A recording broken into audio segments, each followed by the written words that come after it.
So welcome to an all levels Vinyasa flow class. I'm going to go ahead and get started today on my mat. However, you can get started on a chair, whatever's comfortable for you. We'll start off in tabletop position. If you're in a chair, you can do this up against the wall. I would only encourage you to make sure you're not in a rolly chair so you don't push yourself away from the wall too much. So your toes can be tucked or untucked, your knees a comfortable hips width distance apart, hands about shoulder width distance apart, just loose, neutral, flat back for tabletop position. And we'll start with a couple of rounds of cat-cow.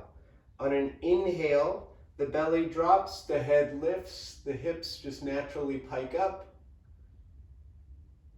And on an exhale, we round the back and push the floor away for cat. Inhale, belly drops, head lifts. Exhale, round the spine. One more round. Inhale, belly drops, head lifts. Exhale, press the floor away.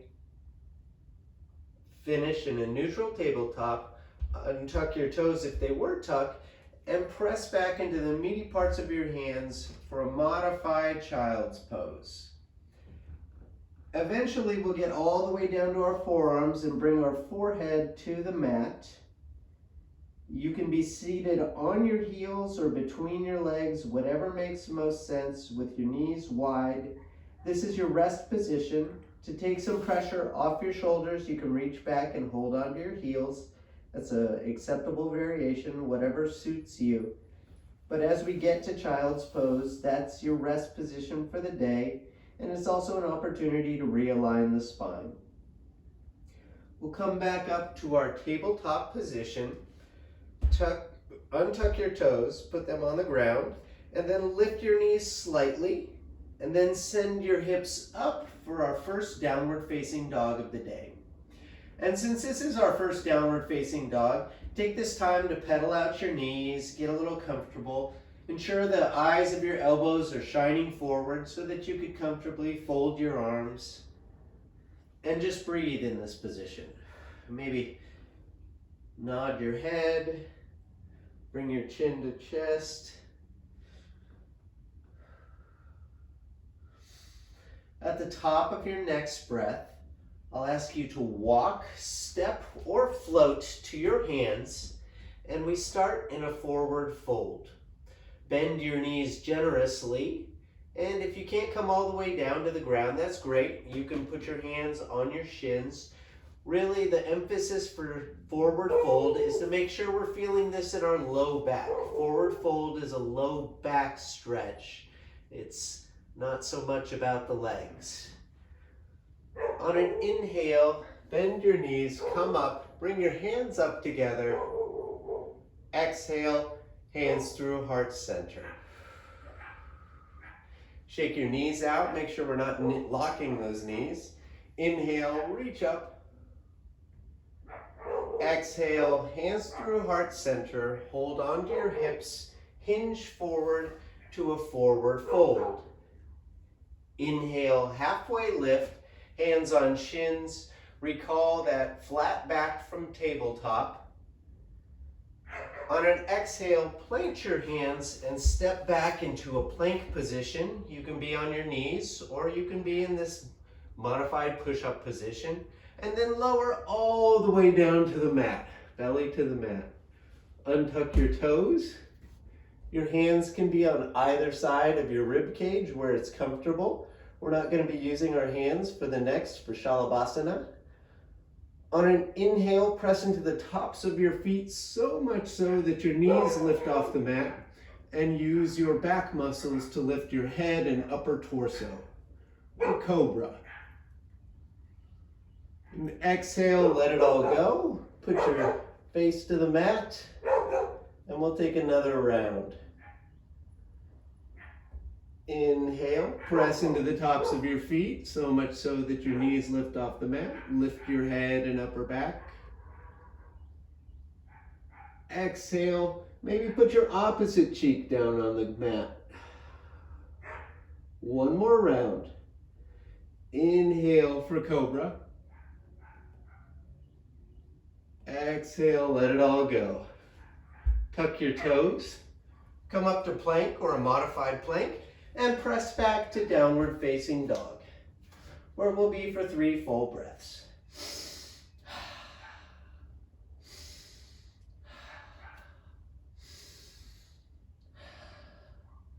At the top of your 3rd breath, walk, step, or float to your hands.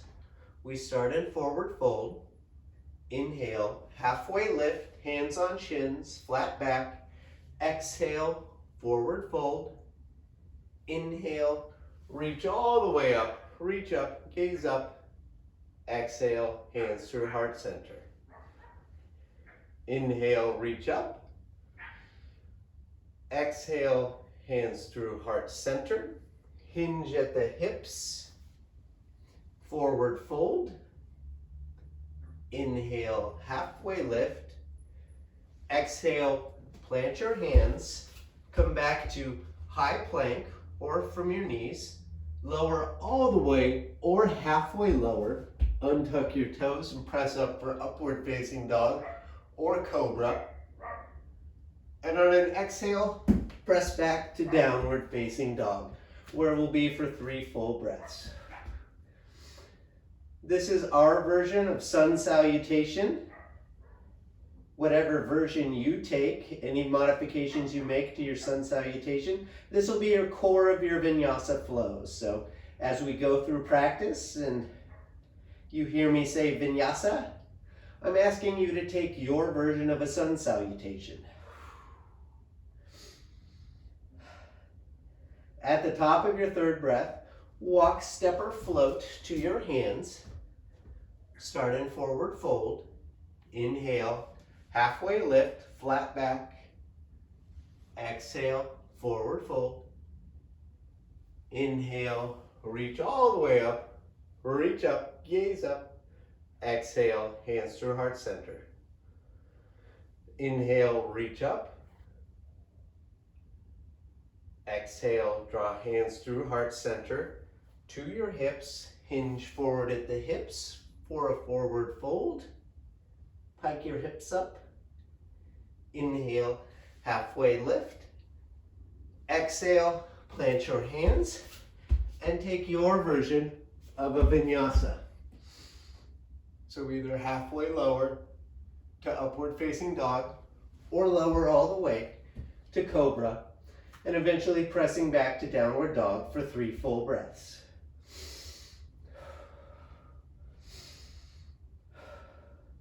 Heels are actively moving towards the mat, even if they don't make it there. We want our legs actively engaged in what we're doing in downward dog. At the top of your 3rd breath, walk, step, or float to your hands. Inhale, halfway lift. Exhale, forward fold. Inhale, reach all the way up. Exhale, hands through heart center. Inhale, reach up. Exhale, hands through heart center. Hinge at the hips for forward fold. Inhale, halfway lift. Exhale, plant your hands and maybe step back with the opposite foot first before you go through your version of a vinyasa.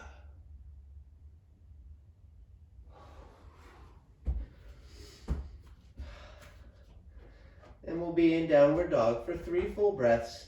Active heels, hips piking up as much as possible, eyes of the elbows shining forward. At the top of your 3rd breath, walk, step, or float to your hands. Forward fold. Inhale, halfway lift. Exhale, forward fold. Inhale, reach all the way up. Gaze up. Exhale, hands through heart center. Inhale, reach up. Exhale, hands through heart center. hinge at the hips, forward fold. Pike up your hips as much as possible. Bend your knees generously. Inhale, halfway lift, flat back, hands on shins. Exhale, plant your hands and take your version of a vinyasa.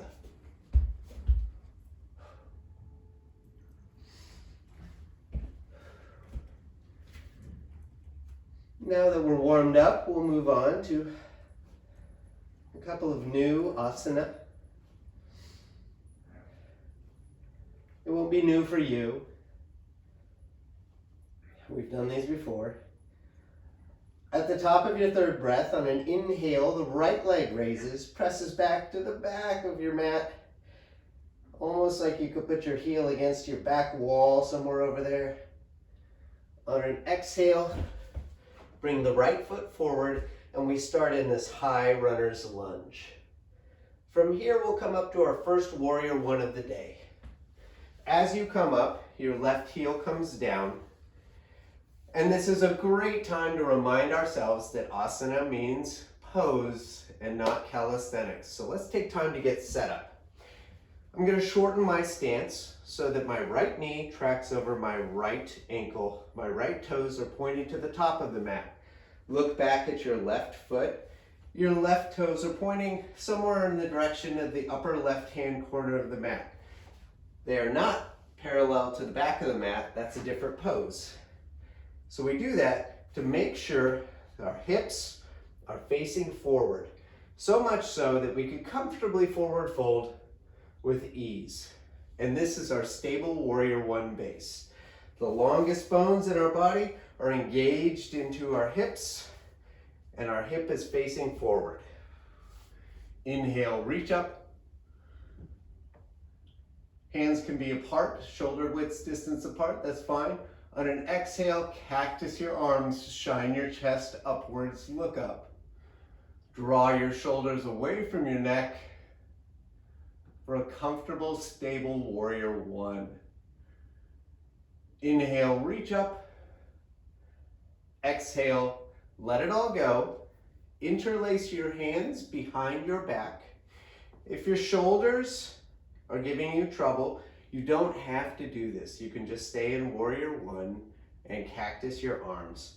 But if you're able to, interlace your fingers behind the small of your back, near your tailbone, and on an exhale, fold forward slightly, lifting up your hands for humble warrior. Now, if you're going to steer your torso to the left-hand side of your right knee, that's fine. Just make sure you haven't crumpled in on yourself and that you haven't kicked out your right knee. It's better just to fold forward and keep that stable warrior one base than try and get your chest all the way to the ground, because that's probably just not going to happen. And inhale, reach up, gaze up. Exhale, cactus your arms. Inhale, reach up. And on an exhale, windmill your hands down. Assume that high runner's lunge where we started. Plant your hands and send your right leg up and back, starting in downward dog, shifting forward to high plank, and taking your version of a vinyasa. No matter how you get there, eventually we'll all meet in downward facing dog for 3 full breaths. And whatever we do on one side, we do on the other. So at the top of your third breath, the left leg raises, presses back to the back wall. On an exhale, comes forward to that high runner's lunge on the second side. We come up for warrior one on the second side, right heel comes down. And let's get set up right here on the left side. I'm going to shorten my stance so that my left knee is right over my left ankle. My left toes are pointing to the top of the mat. Right toes are pointing to the upper right-hand corner of the mat. I'm going to grab my hips, make sure they're folding forward. Inhale, reach up. Exhale, cactus your arms, shine your chest upwards. Draw your shoulder blades down away from your head. Inhale, reach up. Exhale, let it all go. Interlace your opposite finger on top and clasp your hands behind your tailbone. Again, on an exhale, fold forward for humble warrior. And check your base to make sure that you haven't kicked your left knee out and that you haven't crumpled in on yourself. Maybe look up, draw your shoulders down using your clasped hands together.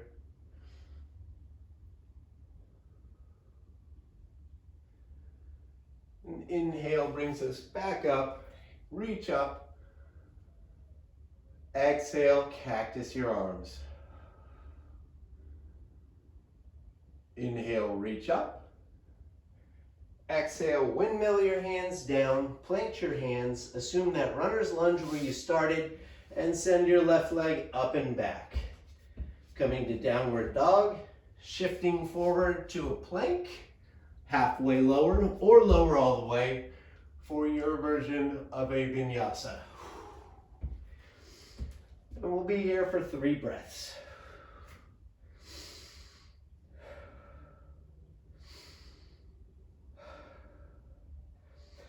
At the top of your 3rd breath, the right leg raises, presses back to that back wall, stretching out.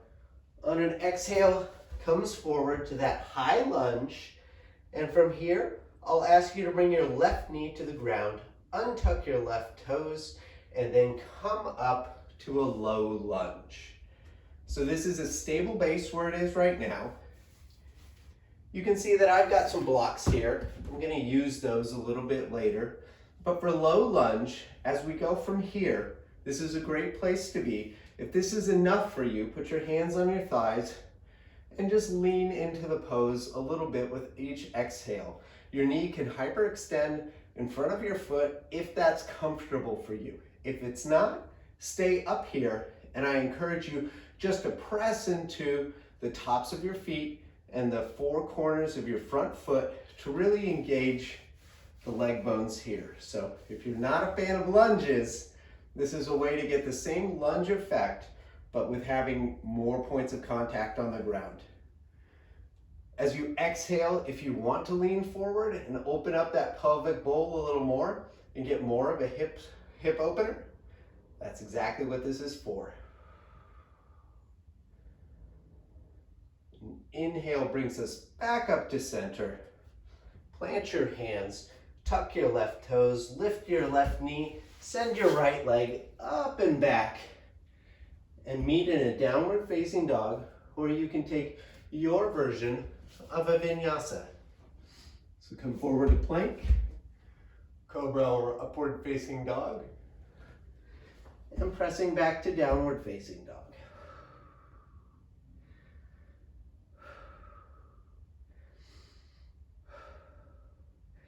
At the top of your 3rd breath, the left leg raises, presses back to that back wall, and on an exhale, comes forward to the high runner's lunge. Drop the right knee, untuck the right toes, and come up for low lunge on the 2nd side.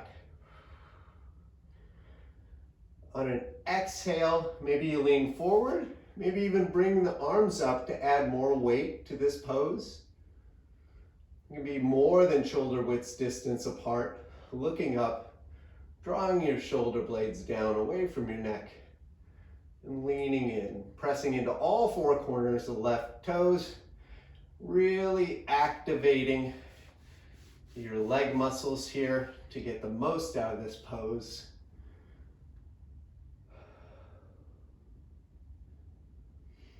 On your next breath, come back up to center, in neutral position. On an exhale, windmill the hands down. Retuck your right toes, lift your right knee, send your left leg up and back, and go through your version of a vinyasa.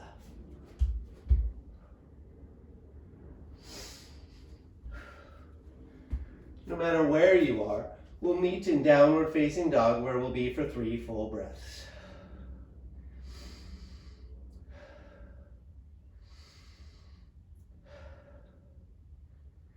At the top of your 3rd breath, drop your knees and come down to a child's pose.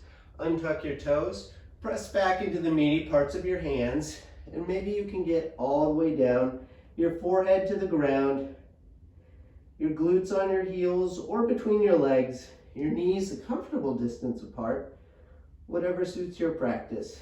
To take the pressure off your shoulders, you can reach back and hold onto your heels for a modified child's pose as we let our spine find its place. So just like a sponge in a sink, when you squeeze out the water and drop the sponge, it takes a few moments to get back into its natural position. Same thing happens with our spine. That's why we like child's pose.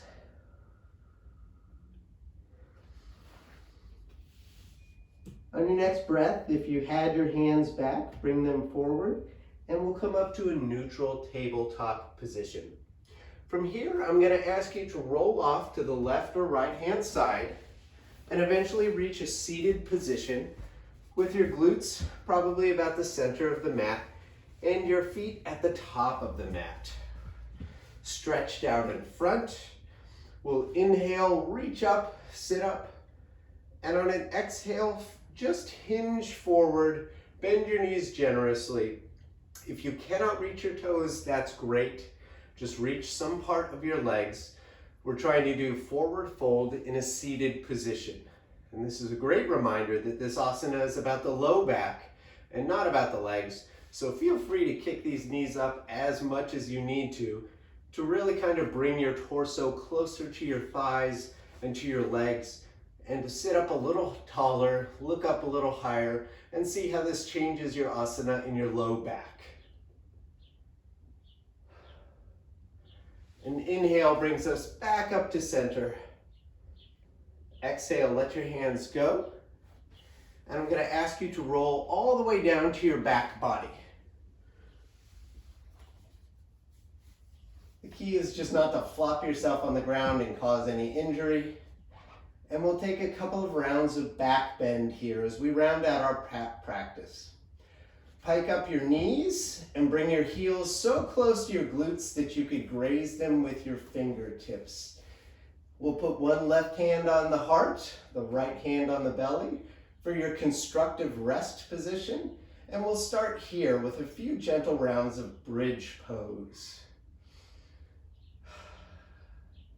On your next breath, bring your hips straight up, put your hands off to the sides of your body, and either hold onto your mat or interlace your hands underneath your tailbone like you did in Humble Warrior, and use this to really put the weight on your upper torso and your shoulder blades as they give you a stable base for your bridge position. Your head really isn't doing anything here. You're not pressing into your cranium, so invite yourself to find a position where the weight is really being supported by your upper torso and not your head at all, as we take a few breaths here in bridge pose. Your clasped hands can draw down and along the mat towards the top of the mat, eventually lowering your hips, left hand on the heart, right hand on the belly for constructive rest.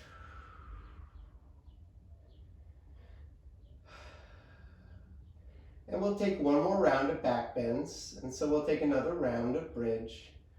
On an inhale, the hips lift straight up. Your hands can be clasped underneath, or you can hold onto your mat and try and pull it apart underneath you, which really activates your shoulder complex and gives you that support. Check your head and make sure you're not pressing into the mat so hard with your head. Your head's not really doing anything in this pose. It's just resting there. And exhale brings it all the way down to constructive rest. Left hand on the heart, right hand on the belly for a few breaths. We'll transition to our last pose of our short practice.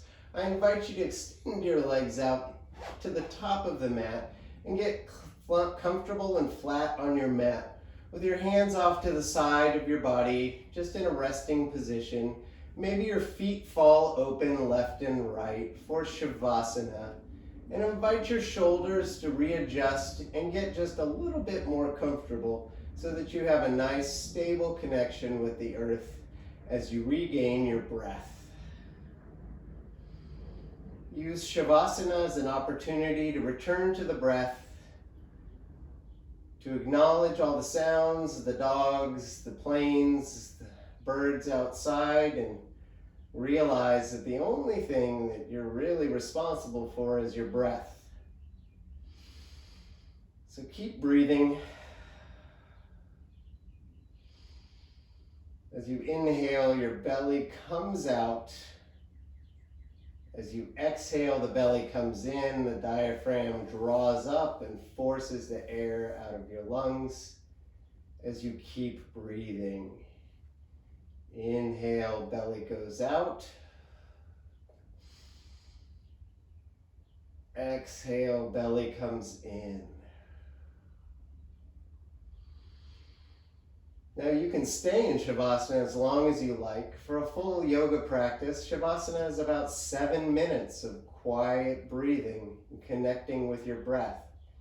And it's a great place to start a deliberate pranayama practice. Shavasana is where we start. A comfortable Shavasana with deliberate breathing is a great place to be. So if you make that your goal for the next few weeks, then you're more in tune with your breath than a lot of us are most times during the year. As you are ready, I invite you to roll to one side of your body and let your balance come back to you, eventually pressing up to a seated position where we'll round out our practice. So assume a comfortable seated position. Sit up, enjoy your breath, your comfort. Inhale, reach up, hands together. Exhale, draw your hands to heart center as you exhale more than you have all the practice. Thank you for sharing your practice with me, and be well.